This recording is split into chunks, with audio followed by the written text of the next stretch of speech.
Mais c'est plus que l'Église, c'est la base, c'est toute une génération qui apparaît, des jeunes qui ont cru en Kabila, qui ont 20 ans aujourd'hui. Lui, il est au pouvoir depuis 17 ans. Ils sont déçus et ils veulent que ça change. Et l'Église est le véhicule par lequel s'exprime cette contestation de la base. Et l'Église est présente dans tout le pays, dans toutes les paroisses. Elle a une capacité de mobilisation via les écoles, les centres de santé, les hôpitaux. Tout ce que l'État ne fait pas, l'Église remplit ces tâches. Donc, elle touche tout le monde et tout le monde peut se retrouver dans l'Église. C'est extrêmement dangereux. Alors, est-ce que le cardinal va jouer lui-même un rôle? Alors, c'était ma question, justement, parce c'est une figure qui aujourd'hui fait consensus, au-delà des clivages ou des différences religieuses, culturelles. Est-ce qu'il fait consensus auprès de tous les Congolais? Pas vraiment.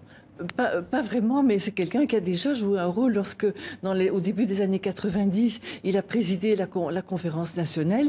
Il était déjà l'homme le plus politique face à Mobutu. Il était l'interlocuteur de Mobutu, l'opposition qui drainait, qui dirigeait la conférence nationale et qui avait une certaine légalité.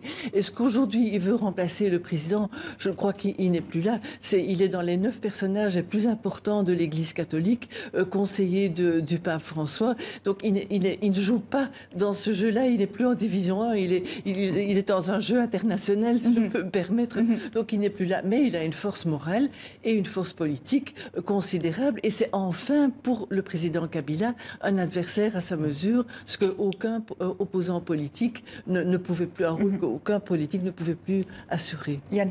Il faut ajouter qu'il y avait d'autres mouvements, vous parliez des jeunes, il y a le mouvement La Lucha, le mouvement Filimbi, il y avait tout un tas de mouvements de la société civile qui n'étaient pas dans les partis politiques, qui sont des gens vraiment en dehors des partis politiques. Mais là, on arrive avec le comité des laïcs de l'Église à une capacité de mobilisation, vous le disiez, beaucoup plus importante. Il faut bien voir que si on prend de façon très crue, d'une façon en termes d'organisation, la messe, c'est un meeting potentiel. Si vous convoquez les gens à la messe et ils viennent, vous pouvez ensuite les emmener manifester. Et ça se passe dans toutes les paroisses, dans tout le pays. C'est pas spécifique au Congo, hein. Moi, je me souviens aux Philippines en 86 contre Marcos, c'était pareil. L'Église avait une capacité de mobilisation que peu de gens ont dans un pays où il y a beaucoup de catholiques, mais il y a aussi d'autres religions. C'était intéressant de voir que les leaders musulmans n'ont pas appelé aux manifestations, mais n'ont pas non plus dissuadé les musulmans congolais d'y aller. Je ne sais pas quelle a été ou quelle sera l'attitude des églises plus autochtones au Congo.